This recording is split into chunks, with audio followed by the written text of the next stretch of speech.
नमस्कार, मेरा नाम प्रशांत है और आप देखना शुरू कर चुके हैं डेली लाइन का डेली डिस्कशन शो। और आज डिस्कशन में जो टॉपिक है वो उत्तर प्रदेश का लोकसभा चुनाव और खास तौर पर 3 सीटों की बात करेंगे। कन्नौज की बात करेंगे, अमेठी की बात करेंगे, रायबरेली की बात करेंगे। इन तीनों ही सीटों पर किसी में चौथे चरण में मतदान है तो किसी में 5वें चरण में मतदान है। लेकिन खबर ये नहीं है, डिस्कशन ये नहीं है कि कब मतदान है, डिस्कशन ये है कि चुनाव लड़ेगा कौन। अखिलेश यादव क्या कन्नौज से चुनाव लड़ेंगे, जिसकी चर्चा पिछले 24 घंटों से बहुत तेजी से हो रही है?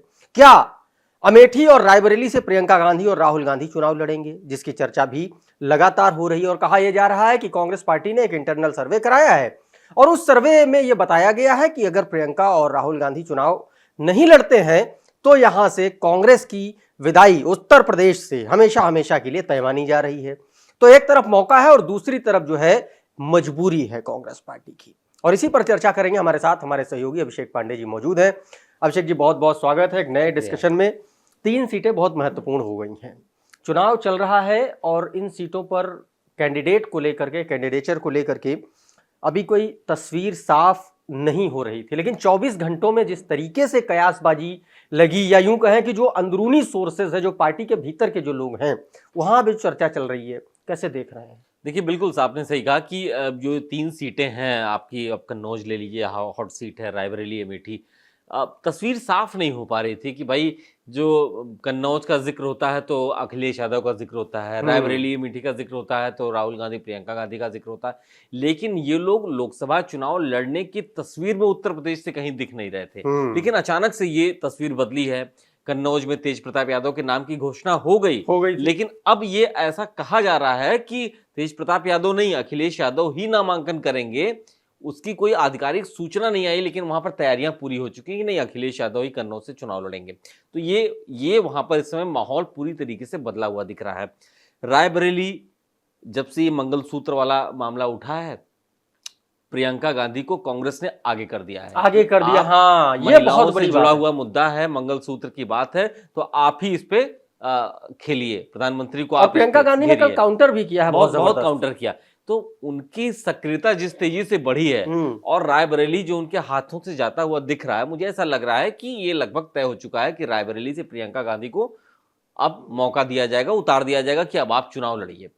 दूसरी बात अमेठी है, राहुल गांधी 19 में हार गए थे, वायनाड से पर्चा भर चुके हैं इस बार।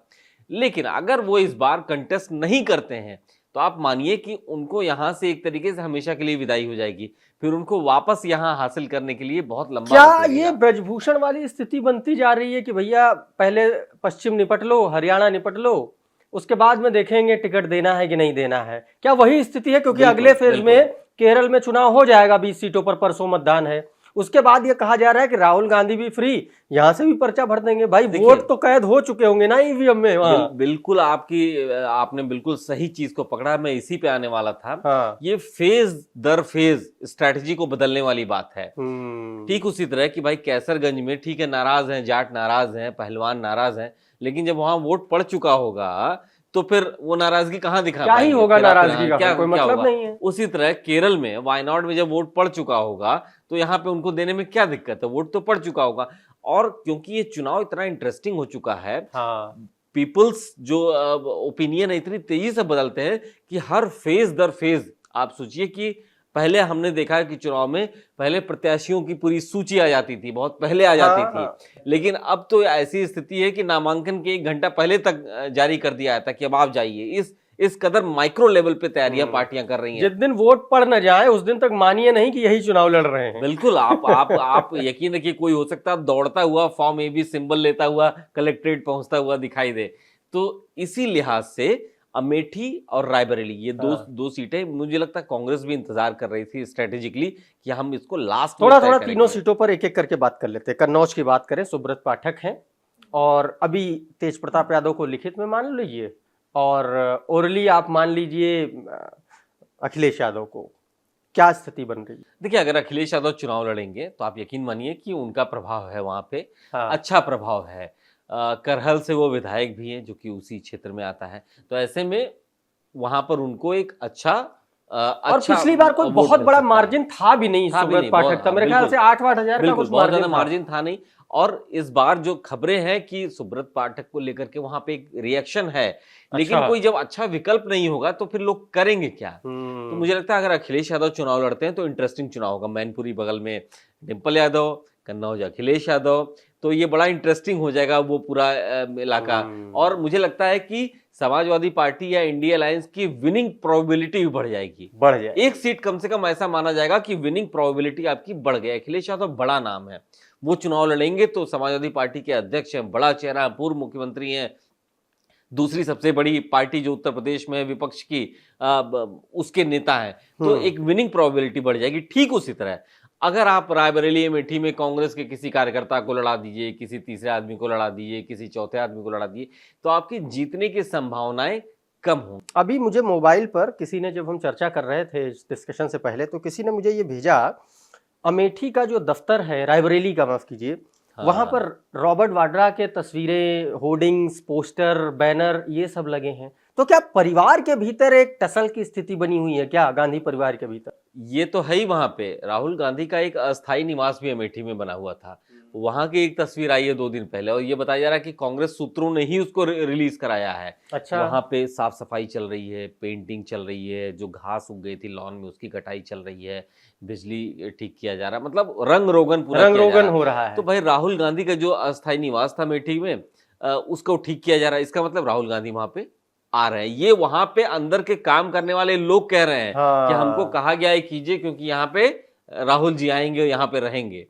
तो आप समझिए कि अमेठी में राहुल गांधी अब जाके लगभग तस्वीर साफ होती दिख रही है कि जब से ये काम वहां पे शुरू हुआ है, जब से वहां पे चर्चा करने लगे हैं लोग कि वहां से चुनाव लड़ सकते हैं। और एक इंटरनल सर्वे की भी बात सामने आ रही है। सबको फोन किया है और majority of the people of Amethi and Raebareli has said कि अगर ये लोग लड़ेंगे तब तो ठीक है, कोई लेकिन बाहर ही लड़ेगा तो फिर हमारे वोट की गारंटी नहीं है। पुराने कांग्रेसी हैं रायबरेली में। और रॉबर्ट वाड्रा की ये होर्डिंग्स और कौन लगा रहा है? रॉबर्ट वाड्रा, देखिए कांग्रेस के सिंबल पे ठीक है, उनको कुछ वोट मिल जाए तो ठीक है। प्रियंका गांधी के पति के तौर पर उनको लोग जानते हैं, उनकी अपनी कोई पहचान नहीं है रॉबर्ट वाड्रा की। क्या जानते हैं वो? कोई नहीं जानता, कुछ नहीं जानते, ना वो कुछ जानते ना उनको कोई जानता है। रायबरेली और अमेठी में उनकी भूमिका इतनी थी कि जब पहले सोनिया गांधी और राहुल गांधी चुनाव लड़ते थे तो एक आध बाइक रैली कर देते थे, एक आध रोड शो कर देते थे, इससे ज्यादा कोई उनकी पहचान नहीं थी। तो ये पार्टी के अंदर कुछ इस तरीके की दिक्कतें हैं। एक धड़ा चाहता है कि साहब राहुल गांधी को लड़ना ही चाहिए, भले आप हारिए, आप लड़ने से क्यों डर रहे हैं। दूसरा धड़ा ही चाहता है कि नहीं, राहुल गांधी पे हार का ठिकाना नहीं आना चाहिए किसी। और वो जो सर्वे की बात हो रही है ना अभिषेक जी, उसमें भी यही बताया गया है कि आप लोगों का एक नाम है, एक पॉपुलैरिटी है, और नेहरू गांधी परिवार का जो उत्तर प्रदेश से जो लगाव रहा है, खासतौर पर अमेठी और रायबरेली से, वहां पर अगर ऐसे में और बीच मझधार में अगर अमेठी रायबरेली को इस तरीके से अबंडन की तरह छोड़ दिया जाएगा तो दिक्कत हो जाएगी कांग्रेस को उत्तर प्रदेश में वापसी के लिए। यह फीडबैक बताया जा रहा है कि उस सर्वे में दिया गया है, लोगों का यह फीडबैक है। उसी के आधार पर कहा जा रहा है कि राहुल गांधी, भले ठीक है बहुत अच्छी स्थिति अमेठी में नहीं दिख रही है, लेकिन फिर भी वो हारने के लिए आ रहे हैं ताकि जड़ें मजबूत रहें। बिल्कुल, अगर आप यहां से इस बार नहीं चुनाव लड़े तो आपने तो अपनी बच्ची खुची जमीन खुद अपने हाथों से दे दी दूसरों को। आप दोबारा कभी आएंगे तो आउटसाइडर आप ट्रीट किए जाएंगे। फिर जब आप 5 साल हारने के बाद केवल 3 दफे वहां आए हैं, तो आप जब फिर 5 साल अगर आप नहीं लड़ेंगे तो आएंगे तो आप आउटसाइडर बन जाएंगे। अच्छा, ये जो रंगरोगन चल रहा है, क्या ये हमेशा के लिए चल रहा है कि राहुल गांधी हर महीने आएंगे, 2 महीने में आएंगे? क्या कुछ ऐसी? देखिए, ये एहसास हो गया है कि उनको जिस लेवल पे जाकर के अपने प्रतिद्वंदी से लड़ना है, तो उसके लिए अब दिल्ली 10 जनपद की राजनीति नहीं हो पाएगी। आपको रहना पड़ेगा भाई। स्मृति ईरानी ने अपना घर बना लिया, आप मान के चलिए महीने में कम से कम 2-3 दौरे उनके होते हैं। अगर वो नहीं भी रहती हैं, यहाँ पे कोई चुनाव नहीं है, कोई कुछ भी नहीं है, तब भी महीने में 2-4 बार आना जाना होता है। समटाइम्स से चुपचाप आती हैं, चली जाती हैं। तो आपको पीपल्स कनेक्ट बनाने के लिए उनके बीच में रहना पड़ेगा। अभी तक आपके सामने ओपन फील्ड थी, कोई प्रतिद्वंदी नहीं था, तो आप चाहे आइए चाहे ना आइए। और अब तो आपके अपने तमाम लोग उधर जाकर के मिल गए। बहुत सारे कांग्रेसी जो अमेठी के थे वो भाजपा ज्वाइन कर लिए हैं। एक तो अग्रहरी साहब थे, वो ज्वाइन किए भाजपा और शाम तक फिर वापस आ गए, और फिर वहां पर बात चल रही बीजेपी में उनके जाने की। तो बड़ी लड़ाई है, माइक्रो लेवल पे लड़ाई आ गई, आप इसको समझिए। अब ये वो लड़ाई नहीं है जो बूथ लेवल पर मैनेजमेंट चल रहा है। माइक्रो लेवल पे कैसे लोगों को जोड़ना, कैसे लोगों को तोड़ना, कैसे ये बताना कि मैं जाने वाला नहीं हूं, मैं आउटसाइडर नहीं हूं, मैं यहीं पे रहूंगा, कैसे ये बताना कि देखिए जो गलती हो गई थी उसको सुधारने हम आए हैं। तो बहुत बहुत माइक्रो लेवल पे जाकर के चुनाव लड़ रहा है और इसीलिए रायबरेली, अमेठी, कन्नौज ये तीनों ही बेहद खास सीटें हो जाती हैं। अगर ये तीनों बड़े नेता अपने यहाँ से चुनाव लड़ते हैं तो जीत की संभावनाएं बढ़ेंगी। जीत हासिल होगी नहीं होगी तो जनता तय करेगी, लेकिन संभावनाएं जरूर बढ़ जाएंगी। ठीक बात है। तो कुल मिलाकर के अमेठी, रायबरेली और कन्नौज, अब ये तीनों सीटों पर मुकाबला बड़ा दिलचस्प हो जाएगा। अगर राहुल गांधी अमेठी से, रायबरेली से प्रियंका गांधी और कन्नौज से अखिलेश यादव अगर उतर आते हैं तो ना सिर्फ ये 3 सीटों पर मामला दिलचस्प होगा, बल्कि अवध से लेकर के पूर्वांचल तक और जो आलू बेल्ट है वहां तक जो मैसेज जाएगा कैडर के बीच में, वो एक बड़ा प्लस पॉइंट ऐड करेगा समाजवादी पार्टी के कैडर में और कांग्रेस के कैडर में। कुल मिलाकर के इंडिया अलायंस की तरफ से एक बड़ा ये यूं कहें कि जो मनोवैज्ञानिक प्रभाव पड़ता है कैडर पर, वो एक बड़ा दिलचस्प हो जाएगा मामला। तो कुल मिलाकर के आज के इस डिस्कशन में फिलहाल इतना ही, लेकिन आप हमको कमेंट करके जरूर बताइए कि अमेठी और रायबरेली और कन्नौज में कौन जीतेगा। क्या सुब्रत पाठक कन्नौज में वापसी कर पाएंगे क्या, या अमेठी में स्मृति ईरानी दोबारा चुनाव जीत सकने की स्थिति में है? और तीसरा बड़ा सवाल यह है कि रायबरेली से बीजेपी का उम्मीदवार कौन होगा। आप हमको कमेंट करके जरूर बताइए। ये वीडियो अगर आपको अच्छा लगा तो इसको लाइक करिए, इसको शेयर करिए और देखते रहिए हमारा डिजिटल प्लेटफॉर्म डेली लाइन।